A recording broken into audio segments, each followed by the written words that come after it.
This is with regard to the question that our brother had asked earlier regarding the image and form of God, image and form of Allah, and where is Allah exactly. So, Brother Yusuf, you had answered the earlier part of the question, what is the image and form of Allah? But you had not answered the second part of the question, which was, where is Allah? So the sisters would like to have that clarified. The brother is here, we'll clarify it with him. Is the sister right? You wanted a clarification on that? Yes. Bismillah, alhamdulillah, wa salatu wassalamu rasulullah. This question, you say, where is Allah? I want to caution the Muslims on this subject for a reason.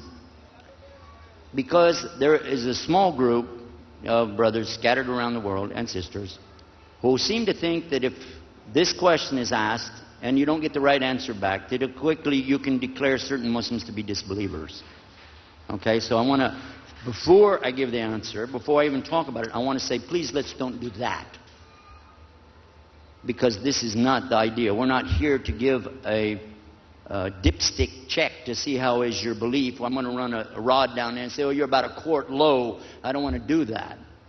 But the reason to ask the question is really to ascertain, do we consider that Allah even exists? And if He does, where?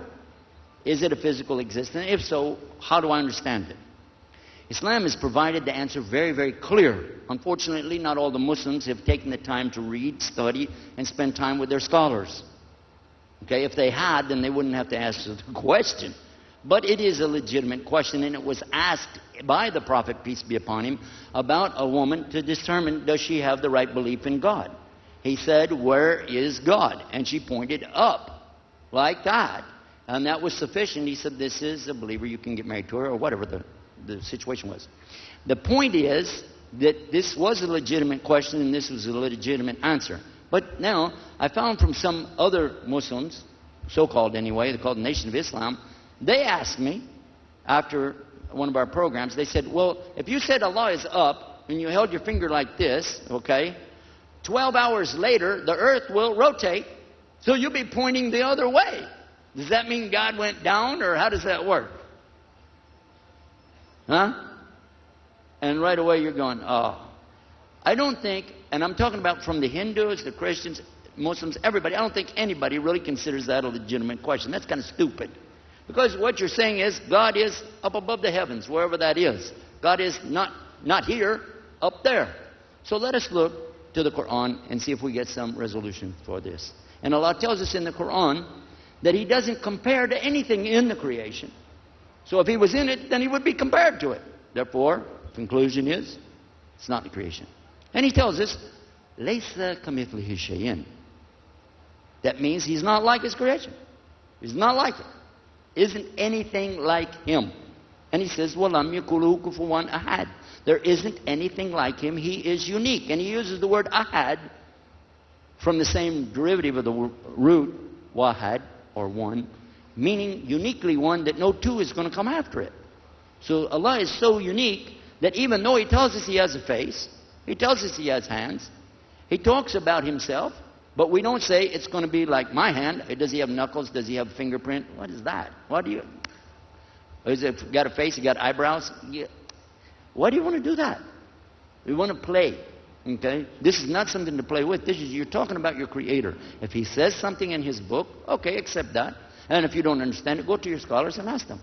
But please don't use this word, this phrase, where's God, in the hopes of making somebody out to not be Muslim anymore. Because they could say, and it happens all the time, people say God is everywhere. Now, when a Hindu says that, they mean one thing. But when a Muslim says it, they might mean something else.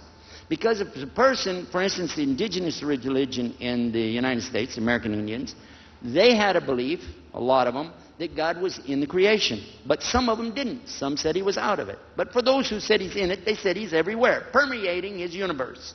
There is nowhere except that God is there. He is in everything. That is pantheism. This means that God is literally everywhere. But when a Muslim says it, they may not mean that. What they may mean is clearly that His hearing is everywhere. His sight is everywhere. His knowledge is everywhere. And His mercy is everywhere. His love, al-wadud, is everywhere. His forgiveness is everywhere. But we don't put God like a physical being in His creation. I think that's the best way to distinguish it.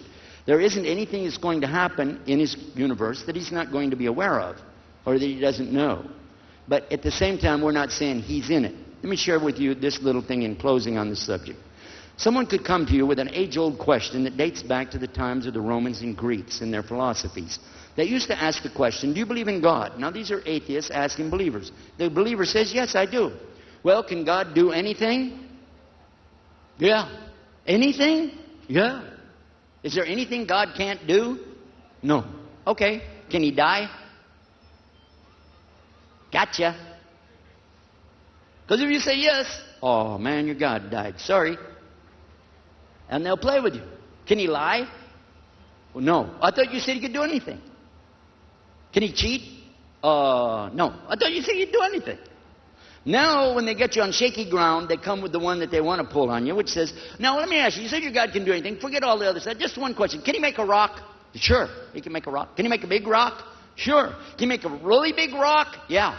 Can He make a rock so big that nothing can move it? Sure. Even He can't move it? Uh-oh. Let me get back. Let me ask the sheikh. What will you say? Because the concept that you're talking about and the concept that the atheist is talking about, he's just playing with you. He doesn't care. We don't say God is in His creation, though, and then we don't get into trouble. Why? Because can Allah make this rock so big that nothing can move it? Sure. Even He can't move it? Excuse me. You were referring to the creation. The rock is creation. So I answered you based on that. Allah can make a rock so big that nothing in the creation can ever move it, but Allah is not in the creation. And He doesn't move things like that. He told us in the Bible, and He told us in the Quran the same thing. Whenever He wants anything done, He says what? Kun fayakun. Be, and it is. That's how He works. He doesn't go get a lever and a fulcrum and then, let me move that rock. Why did I put that over there? It's too big. This is not how God operates. And when you compare God to the creation, then you have brought this whole concept down to something that people will easily destroy. And then all you have left is your faith in what? And then you're not sure anymore. You get doubt. And then you just have to run over by yourself and you can't share your message anymore. So this is why it's important to stay on this pure and pristine image of what we believe about the Almighty.